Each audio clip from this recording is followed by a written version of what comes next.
avec la Turquie. Donc, c'est une discussion et une question importante. Donc, la situation est un peu ambiguë. J'ai déjà dit, donc, la Turquie est un allié, n'est-ce pas?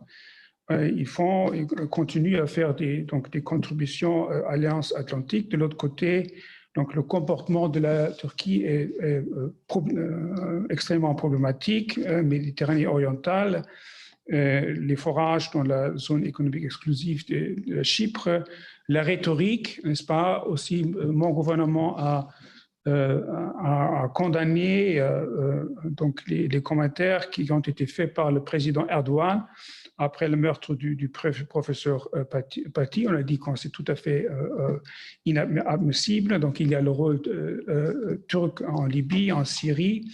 La Turquie a acheté donc un système de défense aérienne russe, le S-400.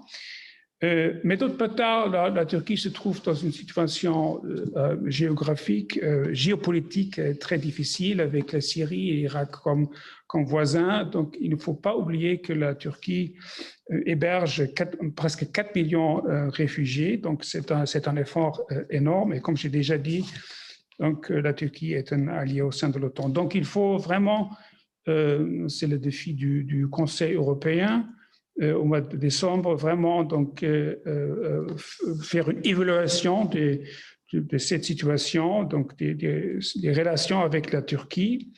Notre message est clair, donc la Turquie doit changer son comportement et seulement dans son cas, au cas où donc, la Turquie change son comportement, et on peut donc regarder donc, cet agenda positif qu'on a offert la dernière fois donc, au Conseil européen au mois d'octobre.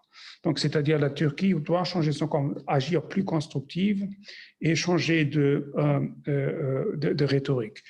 Et en ce qui concerne cette compréhension, n'est-ce pas, et cet objectif, je pense que la France et l'Allemagne sont tout à fait d'accord.